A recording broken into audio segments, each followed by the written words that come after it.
Hi, I'm Nicola Cairncross, and you're listening to the Money Gym podcast, where I interview successful entrepreneurs and investors and ask them if they could go back in time and give their younger selves one big tip about money, what would it be? I really hope you enjoy the show. Daniel Priestley started out as an entrepreneur at age 21 and built a multi-million-dollar event marketing and management business before the age of 25. A successful entrepreneur, international speaker and best-selling author many times over, Daniel has built and sold businesses in Australia, Singapore and the UK. He's the founder of Dent, which runs a 9-month growth accelerator program for small enterprises, working with 500 plus entrepreneurs each year to develop their business. And Daniel uses campaigns to help raise up to $100,000 for charity each year and is connected to some of the world's most known and celebrated entrepreneurs and leaders. With a passion for global small businesses, Daniel is the author of the 3 best-selling books, Key Person of Influence, Entrepreneur Revolution, and Oversubscribed. So what about your business money, Dan? What have you learned about business money, and what would you like to share with a new or aspiring entrepreneur coming into the world? So I love the tip about, I love the tip about putting 10% aside and having a second bank account. To be honest, there's been times where I've done that and there's been times where I haven't bothered. And the times that I've done it, I've accumulated way more money than I thought and been shocked at how much is in that other account, because one of the keys to doing it is that you don't check on a regular basis. You just do it and not look at it. Yeah. And on the times that I haven't done it, it's really weird. There's always a reason to spend everything. And I can't think I actually can't think why, what it all went on, but somehow the 10% was wrapped up in the game. In the outgoings, when the government came along and put VAT up 2%, we all complained for a bit and then we paid it, and that's 2% of our revenue. When you just get used to it and you do it, and it adds up, as the government will tell you. The only difference that I would say to the story that you told is that rather than thinking about it as future business opportunities, think about it as your wealth. And it's not designed for, here's my spin on it, and both are correct, but it's not designed for investing in future business opportunity. It's not designed for investing in anything that has any high risk.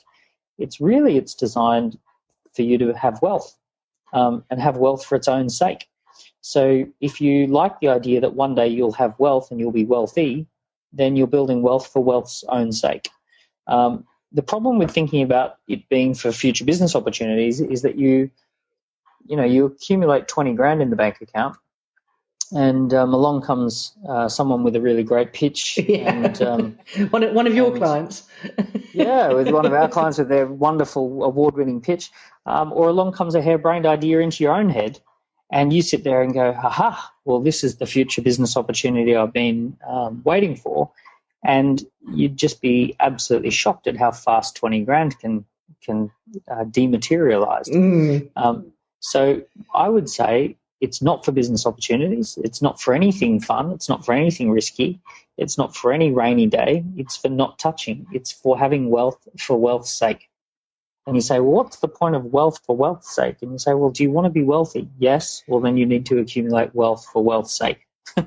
And the reason that you're saying, but what's it for, is the reason that wealth won't accumulate. Because if you can't have wealth as a goal for wealth's own sake, then that's actually part of the reason why it won't accumulate. That is really interesting, and it's actually added to what my mentor told me, because he never actually specifically said what it was for, so I was just extrapolating that he meant it was for future opportunities. But I imagine for people listening, that phrase, accumulating wealth for wealth's sake, will be throwing up all sorts of negative emotions, thoughts and connotations. Yeah, well, I mean, it is a strange idea, isn't it? Why would I accumulate money that I'm never going to touch? And you say, well, it's like saying I like the idea of owning a house. Well, if you want to own a house, you've got to pay off a house, and you've got to, make payments on a house. That's actually what it takes. If you want to own a house, you've got to pay off a house. Well, if you want to have wealth, you've got to accumulate wealth.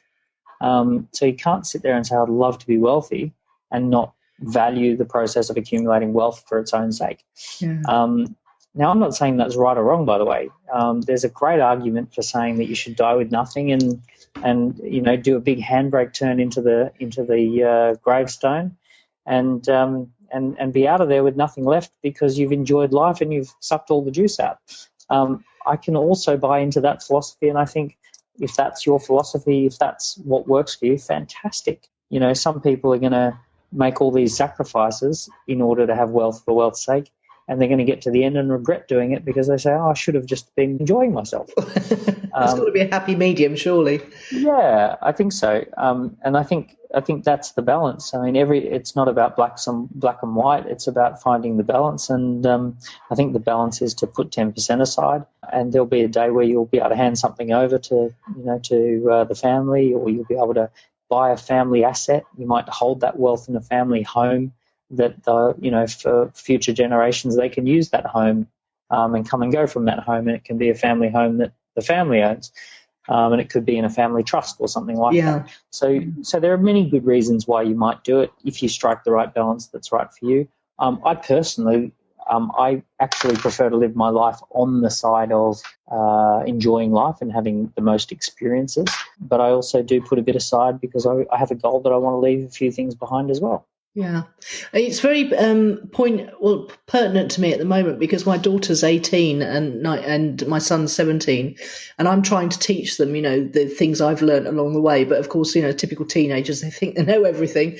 My daughter's pretty good at listening, but my son's not getting there yet. But if I could share one thing with anybody starting out, it would be that just start accumulating a percentage of everything you earn, pay yourself first, and as Daniel says, put it aside for its own sake, because and along with the carrying the money around with you, it, as you said, it will challenge the way you feel about and think about money every single day, won't it?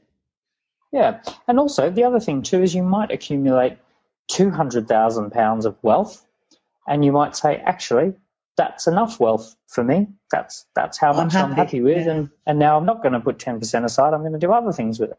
Yeah. You might, it doesn't necessarily mean that you always have to do that, but you want to be able to achieve a certain level of wealth and have a certain level of money behind you. Why? Well, it actually makes you feel a little bit more safe, and it makes you feel a bit more adventurous, and it makes you feel like you can, do what your life's purpose is for because you've got a little bit behind you.